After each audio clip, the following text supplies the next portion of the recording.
Well, good afternoon, everyone. I want to start by making sure that everyone is aware of the disappointing decision that came down from the nation's highest court yesterday, allowing the Trump administration to end the 2020 census 2 weeks early. In the words of dissenting Justice Sonia Sotomayor, the harms caused by rushing this year's census count are irreparable. In normal times, the census is a monumental undertaking, and the pandemic has brought countless new challenges. The consequences of this decision will reverberate for at least the next 10 years. So to every Illinoisan who is watching and listening, here's what you can do. The new census count ends tomorrow. The time to fill it out, if you haven't already, is right now.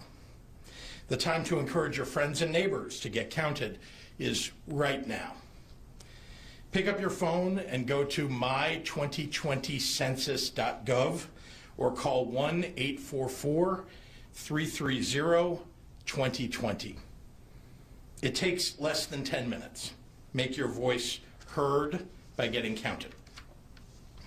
And now for today's COVID-19 update briefing. I'll kick us off with a little good news.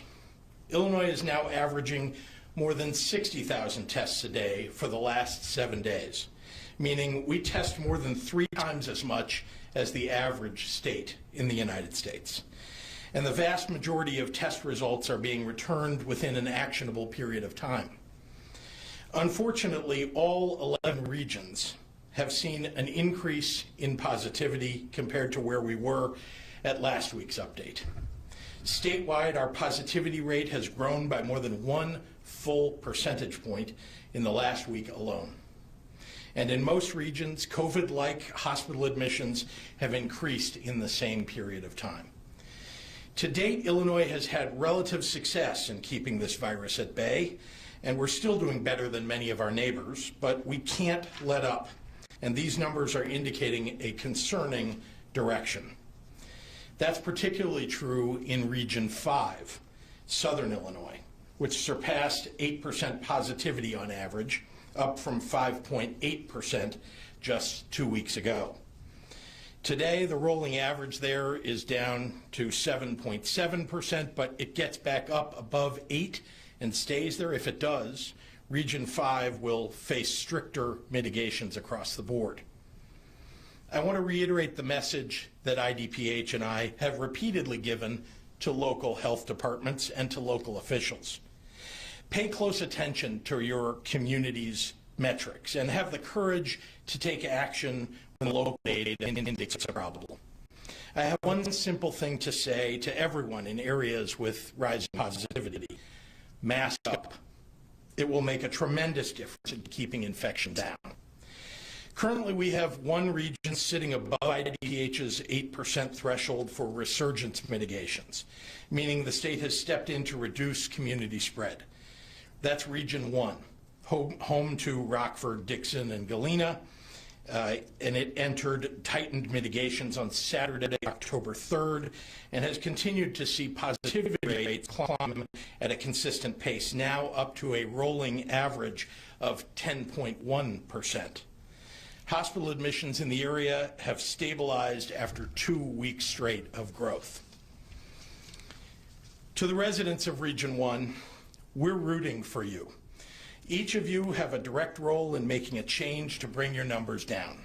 Region 4 and Region 7 have demonstrated that it is possible to bring down that positivity rate with the tools that we know work, and they're within your power.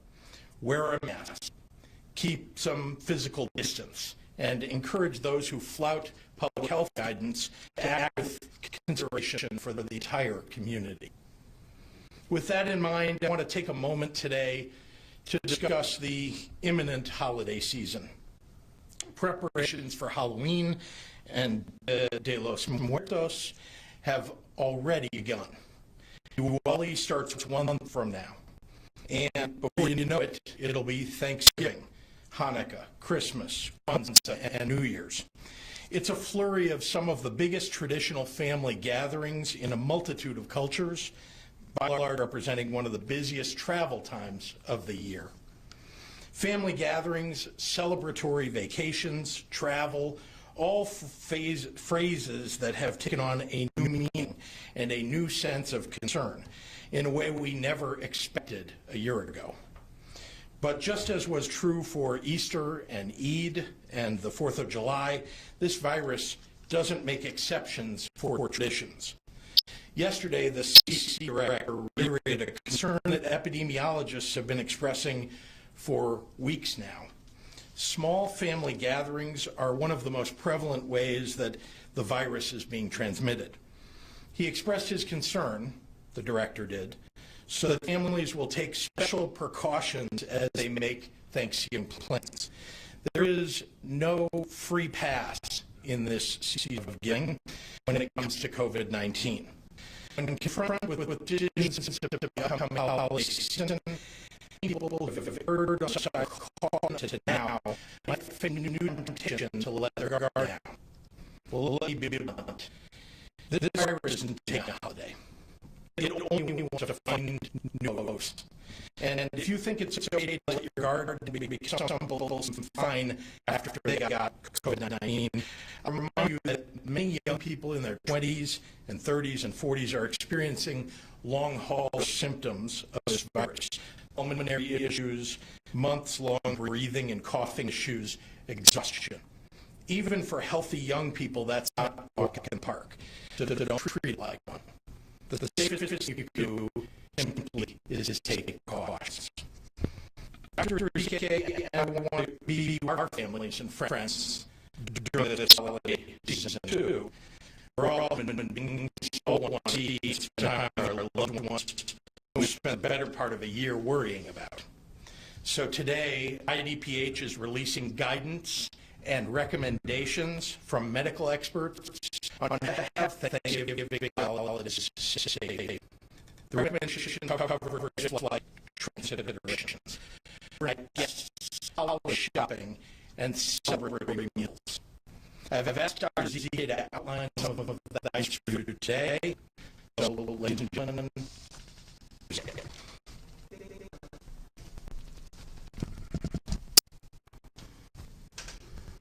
So as the governor is planning for our fall and winter holiday celebrations this year will take a little bit of extra creativity and extra precaution, but definitely advanced planning. The safest way to celebrate with the members of your household is to connect with people outside of your household virtually. But I know we all know you will be gathering and holiday with family and friends. So I'd like to provide tips on how we could do that a little bit more safely. First of all, if you're traveling, if you have to get to the location, think about how you will travel. Whether you're traveling plane, recognize the lines, security, the airport terminals, and try to observe 6 feet of distance.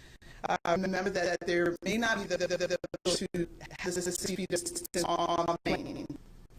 Traveling on buses, traveling on trains, that can also involve sitting in of others for a length of time. Traveling by car might mean that they have to stop gas or for food. That's great.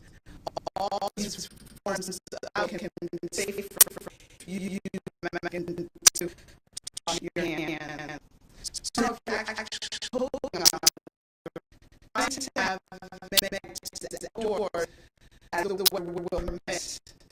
Limit of reasons when planning you can accommodate. Remember to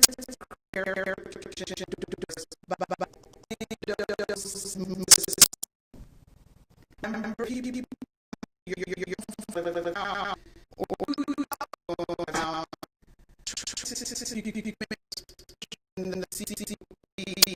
if you low likelihood of